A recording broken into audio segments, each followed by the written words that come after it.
मिला मेरी आंखों में या वहीं खो गया? अभी तो नहीं मिला। मुझे लगता है अब विकास को अकेले छोड़ना ठीक नहीं। विकास को मैं अपने साथ ले जाऊंगी। अब से मैं इसकी देखभाल करूंगी। मैं कोशिश करता हूँ, पर तुम्हें मेरे फी और जमानत के पेपर के लिए पैसे देने होंगे। पैसे तो नहीं है मेरे पास, पर ये गहने हैं, इन्हें बेचकर अपनी फीस और पेपर के लिए ले सकते हैं। मैं बड़ी उम्मीद से आई हूँ आपके पास।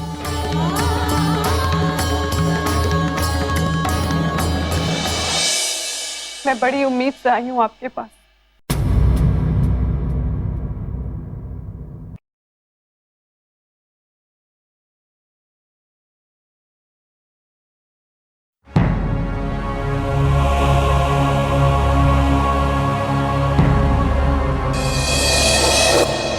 देखिए, ये कंगन मैं नहीं ले सकता। वकील साहब, मेरा विश्वास कीजिए, ये असली है और मेरे हैं, चोरी के नहीं है। मेरे पास पैसे नहीं है, इसलिए मैं आपको ये दे रही हूँ। देखिए सोनू जी, मैं आपका कंगन नहीं ले सकता। ये कंगन आप अपने पास रखिए, मैं आपका पेपर तैयार करवाता हूँ और आप मेरी फी बाद में दे दीजिए। वकील साहब, आप ऐसे ही बोल रहे हैं कि आप बात को टाल रहे हैं? मेरी मजबूरी समझिए, मेरे पास ये कोर्ट कचहरी के लिए पैसे नहीं है। मैं आपकी एक एक पाई चुकता कर दूंगी। देखिए, हम वकील हैं और वकील इंसानों को अच्छी तरीके से पहचानता है। आप मुझ पे पूरा भरोसा रखिए, मैं आपके पेपर तैयार करवाता हूं और आपके पति को छुड़ाने की पूरी जिम्मेदारी लेता हूं। आप चिंता मत कीजिए। मैं आपका ये एहसान कभी नहीं भूलूंगी। बस एक बार मेरे पति जेल से रिहा हो जाए, फिर मैं उन्हें जिंदगी में कभी गलत रास्ते पर भटकने नहीं दूंगी। मैं अपनी पूरी कोशिश करूंगा कि आपके पति जल्द से जल्द बाहर आ जाएं। वैसे क्या नाम है आपके पति का?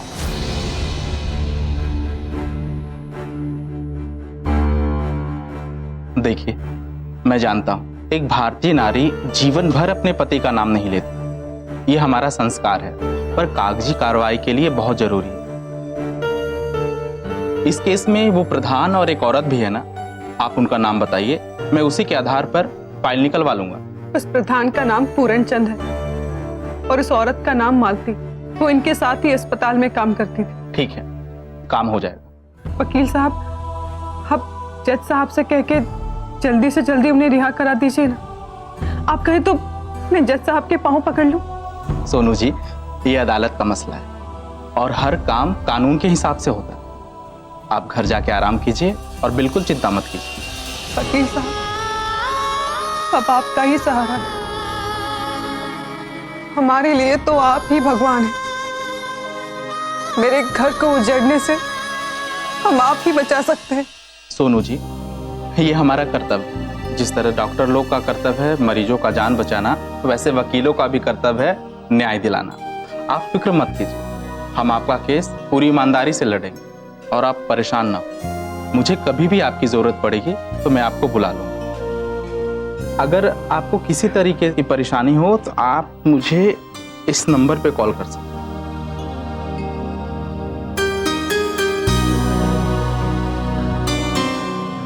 आपका बहुत बहुत शुक्रिया।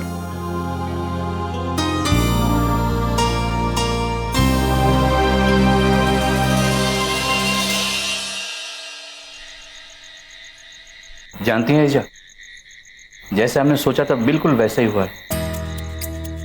लाखन बिल्कुल बदल गया है। अच्छा, ओ पहले जैसा हो गया है। शुक्र है गोलजू देवता का। पता है, वरना मैं तो उस रात बहुत घबरा गई थी जब तुमने बताया था कि उसे लता की सब बात पता चल गई है। सब ईश्वर की मर्जी है ईजा। इंसान का सुख दुख सब वही तय करते हैं। सही कह रहे हो हरदेव।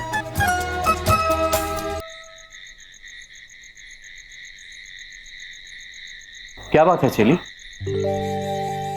विकास, सुगंधा, सुलेखा सब ठीक तो है ना? बाबा, सुगंधा और सुलेखा काकी तो ठीक है, पर विकास की हालत ठीक नहीं है। क्या हुआ विकास को? उसका मानसिक संतुलन बिगड़ गया है। क्या बोल रही है तू? हाँ बाबा, बहकी बहकी बातें कर रहा था वो। पूरे घर में उत्पात मचा रखा है उसने, सारे घर की चीजें तोड़ दी। कह रहा था अपनी माँ से जुड़ी वो सारी चीजें तोड़ देगा। वो तो भगवान का शुक्र है कि हम लोग वक्त पे पहुंच गए, वरना वो तो घर को ही आग लगा देता। फिर किसी तरह समझा बुझा के हम उसे सुलेखा काकी के घर ले गए। वहां पर किसी तरह समझा कर हम लोगों ने उसका गुस्सा शांत किया, पर हालत ठीक नहीं है बाबा। हे ईजा, ये अच्छे भले लड़के को क्या हो गया? बेचारी मालती का तो पूरा वंश ही तबाह हो गया। ये गोलजू देवता, उसके माँ की कर्मों की सजा बच्चे को मत दो, उसे ठीक कर दो। मालती को वो बहुत अच्छी माँ समझता था, लेकिन जब उसे सच्चाई पता चली तो वो इस कड़वी सच्चाई को पचा नहीं पा रहा है। यही कारण होगा और कुछ नहीं। अब मैं इसके बारे में शेखर से बात करता हूं। शेखर ही बता सकेगा कि विकास को ठीक करने के लिए क्या क्या करना चाहिए। ये एक तरह की मानसिक अवस्था है। तुम सही कह रहे हो हरदेव। अरे शेखर से सलाह मशवरा कर। वैद्य जी नमस्ते। ईजा नमस्ते। क्या बात है नरेश, इतनी रात को? वैद्य जी वो क्या है ना, अभी 2 घंटे से मेरी घरवाली का पेट दर्द होने लगा है, और चल के देख लीजिए ना। तो उसे अस्पताल ले जाते, वहां भी तो अच्छा डॉक्टर है। वैद्य जी मैं जानता हूँ कि अस्पताल में आए हुए नए डॉक्टर साहब बहुत अच्छे हैं, मुझे भी उन पर पूरा भरोसा है, लेकिन मेरी घरवाली का जिद है कि वो पाखी बिटिया और आपसे ही इलाज करवाए। तुमने उसे समझाया क्यों नहीं? हमने बहुत समझाने की कोशिश की, लेकिन हमारी एक बात नहीं मानी। उसको आपके इलाज पर पूरा भरोसा है। अच्छा अच्छा ठीक है भाई, बीमारी में अपने डॉक्टर पर विश्वास भी औषधि का ही काम करता है। जा चली जा। जाओ हरदेव, तुम भी जाओ। ईजा चिंता मत करना, अब सो जाना, हमें लौटने में देर हो सकती है। चल चलिए, चल चल। और ध्यान से जाना। हाँ।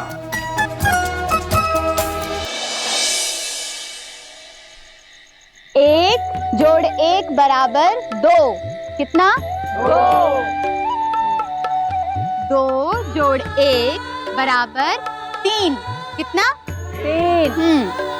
और 3 जोड़ 1 बराबर 4, कितना? 4। तू पागल ठहरी क्या?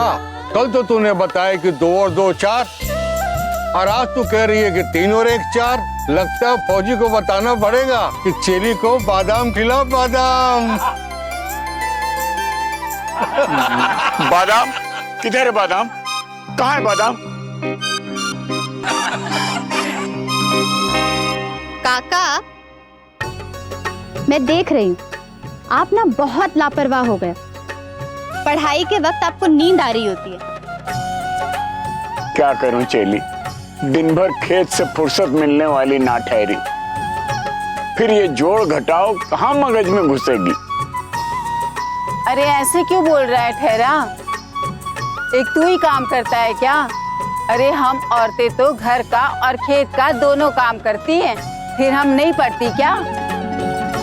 ठीक छो।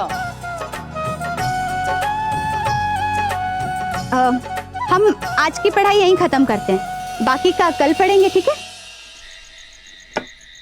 अरे दाजू, नमस्कार। नमस्कार रामू, आजा बैठ बैठ। हाँ हाँ।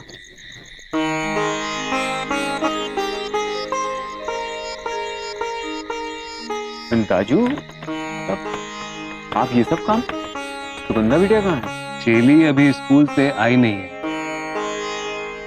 उसकी वो प्रौढ़ शिक्षा वाली क्लासेस चल रही है ना, तो मैंने सोचा बेचारी थकी हारी आएगी, फिर घर के काम में जुट जाएगी। मैं खाली बैठा था, समय बिताने के लिए बहाना ढूंढ रहा था, तो सोचा ये काम कर देता हूँ, उसको आसानी हो जाएगी। चेली का काम भी हल्का हो जाएगा और मेरा टाइम पास भी हो जाएगा।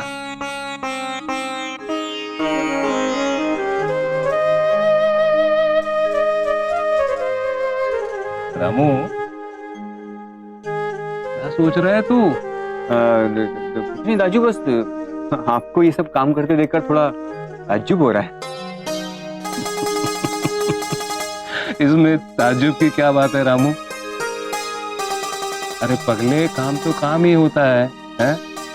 और जरूरी नहीं है कि घर का काम सिर्फ औरतें ही करें। ऐसा लगता है कि हम पुरुषों ने महिलाओं को ये लिखित में जिम्मेदारी दे रखी है कि घर का काम उन्हीं को करना है, और वो बेचारी भी भगवान का आदेश समझकर इसी का पालन करती रहती हैं। मेरा तो यही मानना है, काम चाहे कोई भी हो, इंसान को खुशी खुशी करना चाहिए। पर दिक्कत ये है कि कुछ ऐसे भी मर्द हैं जो घर का काम करने को अपना अपमान समझते हैं। दाजू, मुझे लग रहा है कि आप कहीं प्रवचन वगैरह सुनकर आए, उसी का असर लग रहा है मुझे। ना अरे, प्रवचन में ये सब थोड़ी बताते हैं। प्रवचन में तो औरतों को नारी धर्म के बारे में बताते हैं, पर मैं कहता हूं पुरुषों का भी तो कोई धर्म होता होगा, उसके बारे में क्यों नहीं बताते? सही बात है दाजू। दाजू, एक बात पूछूं? हाँ पूछो ना, पूछो। दाजू, मतलब आप काफी बदले हुए लग रहे हैं। मतलब जिस लखन दाजू को मैं जानता हूँ, उनमें और आप में जमीन आसमान का फर्क लग रहा है दाजू। मतलब मुझे कारण नहीं जानना, लेकिन बहुत बड़ा फर्क है ये। रामू, जानते हो मैंने शराब छोड़ दी। क्या क्या बात कर रहे हो दाजू? आपने शराब छोड़ दी हमेशा के लिए? दाजू, मुझे लगता था कि आप शराब कभी नहीं छोड़ पाओ। मतलब ये तो जादू हो गया। बाबा, बाबा, आप ये काम क्यों कर रहे हैं? अरे मुझे इतनी भी देर नहीं हुई थी कि आपने काम शुरू कर दिया। दीजिए मुझे दो। अरे बेटा, देर नहीं हुई थी, मैं खाली बैठा था, मैंने सोचा कि कुछ काम कर देता हूँ, तेरे लिए आसानी हो जाएगी। बाबा, मेरे रहते आप ये काम नहीं करें। बेटा, घर में दो ही तो लोग हैं, अगर दोनों मिलके थोड़ा थोड़ा काम करेंगे तो फिर काम आसान हो जाएंगे ना, क्यों रामू? अरे भाई, वैसे भी फौज में हम गोलियां चलाने के अलावा जब कभी जरूरत पड़ती है तो दूसरे काम भी करते हैं ना, औरों का भी हाथ बटाते हैं ना, तो फिर घर का काम करने में शर्म कैसी, लाज कैसी ला दे? बाबा, मैंने कह दिया ना आपसे, अगर अब आपने ये सब काम किया ना तो फिर समझ लेना। अरे मेरी माँ, ठीक है, पर नाराज मत हो, ऐसे गुस्से से न देख। ठीक है बाबा, अब मैं फटाफट सूप लेकर आती हूँ, उसके बाद खाना तैयार हो जाएगा। जितनी जल्दी हो सके।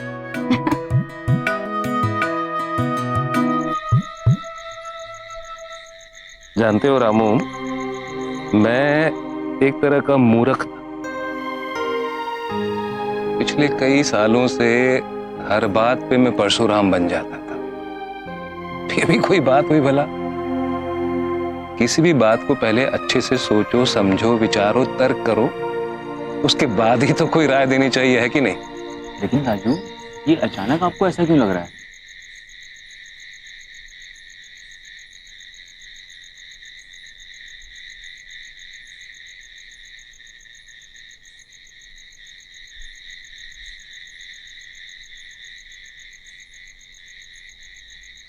दाजू, आपने मेरी बात का जवाब नहीं दिया।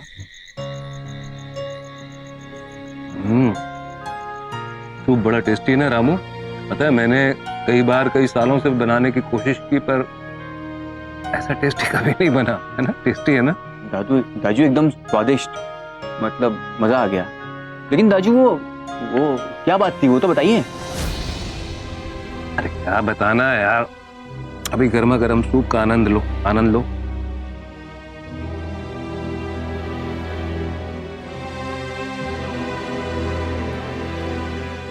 चली मैं जरा अस्पताल जा रहा हूँ, विकास का हालचाल जान के आता हूँ। रामू, चल चल, तुझे भी घर तक छोड़ देता हूँ।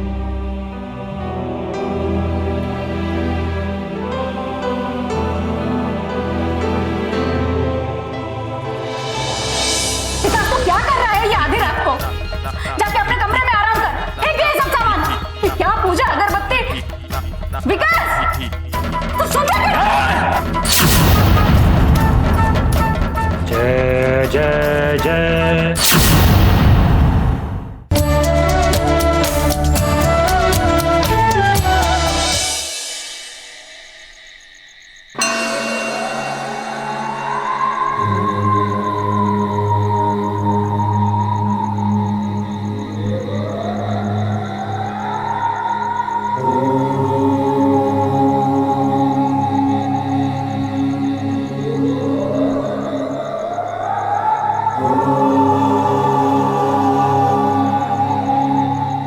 प्रायश्चित करने को तैयार हूं।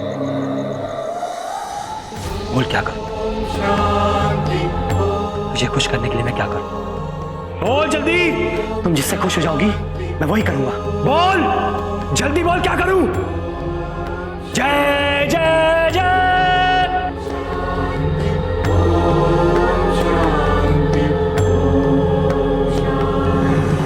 जय जय जय जय जय जय जय। विकास तो क्या कर रहा है ये आधी रात को? जाके अपने कमरे में आराम कर। एक ये सब सामान, ये क्या पूजा अगरबत्ती? विकास तू सुन रहा है?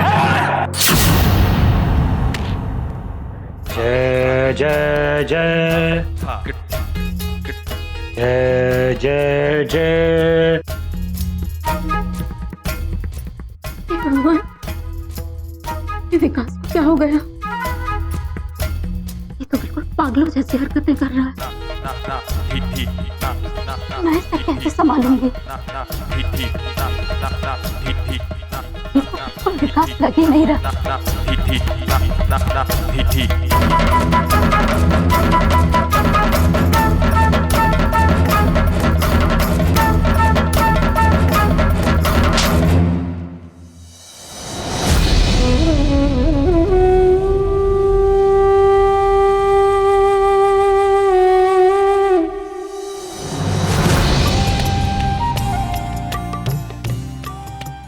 साहब जी, आप 2 मिनट आराम कीजिए, मैं आपके लिए गर्मा गर्म चाय बना के लाता हूँ। फिर आपके लिए मैं पानी गर्म कर देता हूँ, जिससे आप हाथ मुंह धो लीजिए, आपकी थकान छूमंतर हो जाएगी।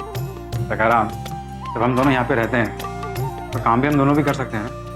जो भी काम हो मुझे बताओ, मैं भी तुम्हारी हेल्प कर देता हूँ। ऐसी बातें करके आप हमें शर्मिंदा क्यों कर रहे हैं? हमारे रहते आप ये सब काम क्यों करेंगे? क्यों? जब हम दोनों साथ रह सकते हैं तो काम भी तो साथ में कर सकते हैं ना। साहब जी, कई सालों बाद हमारे इस पहाड़ी से दूर गांव में सच्चे मन वाला आपके जैसा डॉक्टर आया है। नहीं तो ये अस्पताल प्रधान जी और बिरजू के लूट का साधन ही था। गांव के गरीब मरीजों का इलाज तो वैद्य जी करते थे, लेकिन जब से आप आए हैं ना साहब जी, गांव के मरीजों को इस अस्पताल से थोड़ी उम्मीद जग गई है। साहब जी, मैं सच्चे मन से आपकी दिन रात सेवा करना चाहता हूं और आप हमारे गांव के गरीब मरीजों का इलाज कीजिए, ताकि फिर कोई गरीब मरीज इलाज के अभाव में ना मरे। बस हम यही चाहते हैं साहब जी, हम यही चाहते हैं।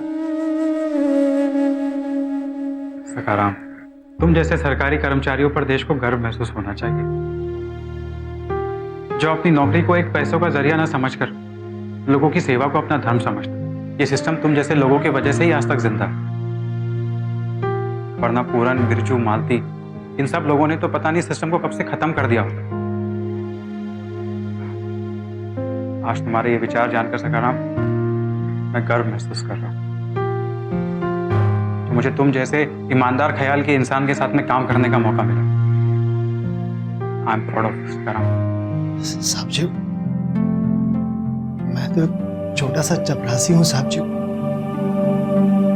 आप मेरी तारीफ करके मुझे शर्मिंदा ना करें साहब जी। सखाराम, ये सारी चीजें छोड़ो और देखो कितना सारा काम बाकी पड़ा हुआ। एक काम करो, ये सारी जो दवाइयां यहाँ रखी है इन्हें उस रैक में रख दो, ताकि इन ढूंढने में आसानी हो। साहब जी, मैं सारी दवाइयों को अच्छे से चेक करके रखता हूँ।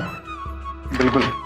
इतनी सारी दवाइयाँ तो मेरे गांव के मरीजों को 4 महीने तक ठीक करने के लिए काफ़ी हैं। जब से वो बिरजू आ गया है साहब जी, ये दवाइयाँ अस्पताल में दिखने लगी हैं। वो जब भी था ना तो इन सबको बेच के शराब पी जाता था। वो होता तो ये सब। लता भौजी ने आत्महत्या की थी ना? मुझे यही बताया गया था, मैं था नहीं, शहर में था। सच्चाई क्या है?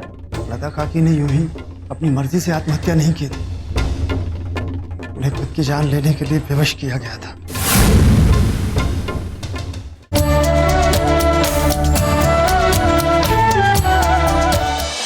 सखाराम, इसे भी उधर रख दो। डॉक्टर साहब जय हिंद। नमस्ते काका। पायलग लखन काका। सकाराम सबके लिए चाय लेकर आओ। अरे चाय नहीं, छोड़ो छोड़ो, इसको रख दो। हाँ हाँ। लखन काका कैसा महसूस कर रहे हैं आप? पहले से बहुत बेहतर। डॉक्टर साहब, आज तो दाजू को देखकर मैं हैरान ही रह गया। ऐसा लगा जैसे कुछ साल पहले वाले दाजू मिल गए हों। बाल ये सब डॉक्टर साहब का ही एहसान है। डॉक्टर साहब, लता की मौत मेरे दिमाग में एक जहरीला सवाल बनकर बैठ गई थी। अब जब मैं उसकी मौत का राज जान गया हूं तो ऐसा महसूस हो रहा है वो सवाल जैसे मवाद बनकर मेरे दिमाग से बह गया है। बस अब मैं इतना जानता हूं कि मेरी लता बहुत स्वाभिमानी और संस्कारी औरत थी, जिसने अपने माथे पे लगे कलंक को धोने के लिए अपनी जान भी दे दी। और तो और मुद्दत के बाद आज मैंने भरपेट खाना खाया। और डॉक्टर साहब, मैंने शराब भी छोड़ दी, हमेशा हमेशा के लिए। वाह काका, आपने तो ये बहुत अच्छा फैसला लिया। अच्छा, लता भौजी ने आत्महत्या की थी ना? नहीं, मुझे यही बताया गया था। मैं था नहीं, शहर में था। सच्चाई क्या है? काका, लता काकी ने यूं ही खुशी से अपनी मर्जी से आत्महत्या नहीं की थी। उन्हें खुद की जान लेने के लिए विवश किया गया था। ये पूरन और बिरजू ने हरी पंचायत में उनके चरित्र पे उंगली उठाई थी। हाँ काका, वो मास्टर देवी दत्त जी और पूरन के झगड़े के विवाद को लेके वैद्य जी के घर पे पंचायत बैठी थी। उन दोनों राक्षसों ने मुद्दा बदलने के लिए देवी दत्त और लता काकी के अवैध संबंध होने की छोटी कहानी पूरे गांव वालों को सुनाई, जबकि सबको अच्छे से मालूम था कि दोनों के रिश्ते माँ बेटे जैसे थे।